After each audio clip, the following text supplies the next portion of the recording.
جب میں 7th grade میں تھا تب ہماری کلاس میٹ میں سے ایک کے گھر پر پارٹی تھی۔ اسے ایک ڈراونا گیم کھیلنے کا بہت شوق ہو رہا تھا۔ اس گیم کا نام بلڈی میری تھا۔ ہم سب دوست ایک ساتھ باتھ روم میں گئے اور سب دوستوں نے ایک ساتھ کچھ پڑھنا شروع کیا، جیسے گانے کے انداز میں۔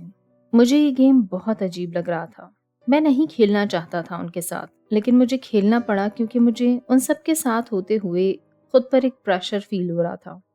خیر، جب وہ سب کچھ گنگنانے لگے تب میں نے اپنی آنکھیں بند کر لیں۔ ہم سبھی نے اپنی آنکھیں بند کر لیں اور میں نے امید کی کہ کچھ برا نہ ہو۔ جیسا کہ نام سے ظاہر تھا کہ یہ ایک عجیب کریپی گیم تھا۔ مجھے جب چیخوں کی آواز آئی تو میں نے آنکھیں جلدی سے کھولیں تو مجھے لال لال سب دکھائی دیا۔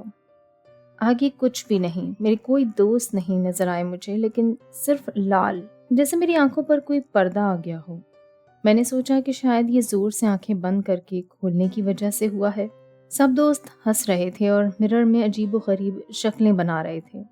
شاید یہ گیم ایسا ہی تھا کہ انہیں مرر میں گنگنانے کے بعد کچھ دکھائی دیتا، لیکن مجھے تو کچھ نظر نہیں آیا سوائے لال رنگ کے۔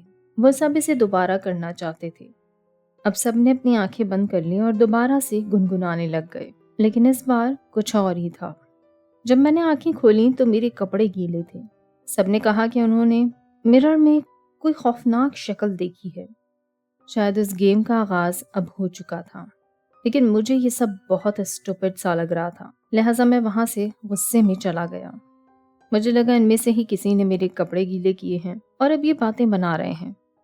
تھوڑی دیر بعد کچھ لڑکیاں مستی میں اس گیم کو دوبارہ کرنے پھر سے باتھ روم میں گئیں۔ وہ دیکھنا چاہتی تھیں کہ مرر سے سامنے کیا آتا ہے۔ جب وہ اندر تھیں تو ہم نے کچھ دیر بعد زوردار چیخیں سنی، اور جب وہ لڑکیاں باہر آئیں تو ان میں سے ایک لڑکی کے چہرے پر اس کے گال پر گہرا کٹ کا نشان تھا۔ وہ بتاتی ہیں کہ مرر سے اس لڑکی کے گال پر کٹ لگا، اور ایسا خود ہی ہوا جب وہ گنگنا رہی تھیں۔ مجھے عجیب لگا کیونکہ میں نے یقین نہیں کیا۔ مجھے لگا کہ یہ سب کوئی مذاق کر رہے ہیں۔ سالوں گزر گئے۔ جب ہم دوبارہ دوستوں کا ری یونین ہوا تو میں نے پھر سے باتوں میں وہ پوچھا، اور اب جب اتنا میچور ہو گئے ہیں سب تو یقیناً کوئی جھوٹ نہیں بولے گا۔ وہ اب بھی یہی کہہ رہی تھیں کہ اس رات مرر خود بخود گرا اور اس لڑکی کے گال پر گہری چوٹ لگا گیا۔